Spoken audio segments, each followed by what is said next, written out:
Before Elton Brand was the general manager of the Philadelphia 76'ers, he was an NBA player.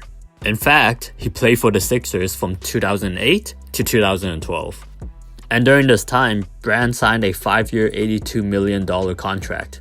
And although he was a decent player for the Sixers, he never lived up to that contract as he never averaged more than 15 points per game for them. His salary quickly became a burden for the Sixers. In 2008, he was the 36th highest paid player, and by 2012, he was the 10th highest paid player in the league with an annual salary of $18 million a year. This makes up around 30% of a team's salary cap at that time. And to put this in retrospect, in 2020, the 36th highest paid player is Bradley Beal, while the 10th highest paid is Paul George. Brand's contract hinders Sixers' ability to sign any big-name free agents due to the cap, and his level of play made it impossible for the Sixers to trade him. This got so bad that the Sixers had to amnesty him back in 2012. This led to what we all know as the process. From 2013 to 2016, General Manager Sam Hinkie did the unthinkable. He traded away all of their good pieces and tanked for the draft. It worked really well since they were able to draft Ben Simmons and Joel Embiid within that time, while also having a bunch of cap room. He decided it was time to restart completely and rebuild a team that would have young players and lots of cap room so that you will never repeat the Elton Brand situation again. That is, until the summer of 2019. But first, let's backtrack a bit. On September 18, 2018, Elton Brand was announced to be the general manager of the Philadelphia 76'ers. With a young team led by Joel Embiid and Ben Simmons, Brand decided it was time to go into win-now mode.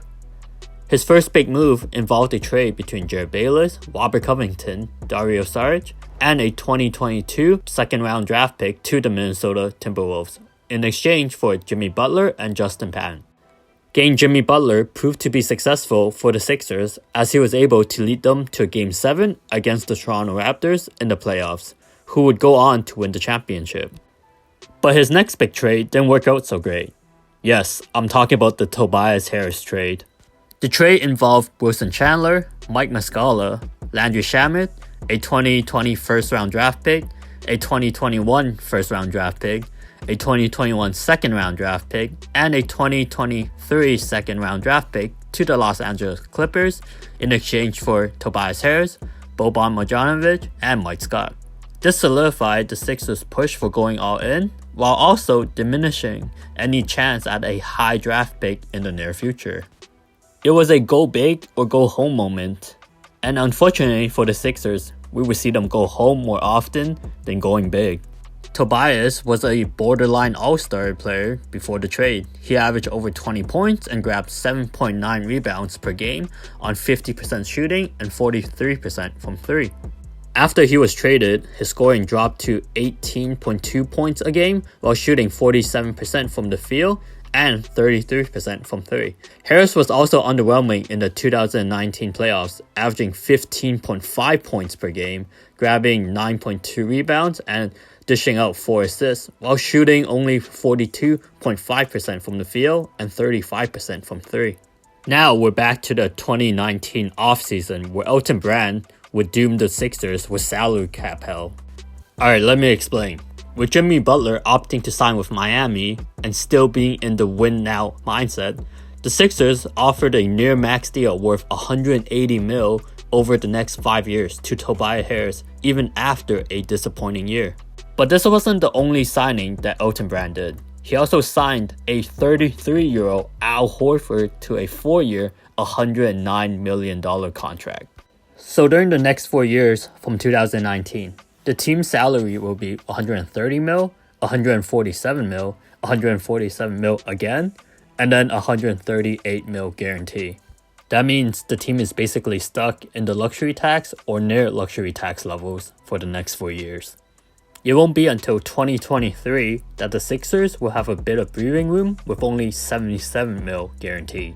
But the bad news is that $77 million will only consist of 2 players, Ben Simmons making $37 million a year and Tobias Harris making $40 million a year. And let's just say that they intend to re-sign Joel Embiid to a supermax.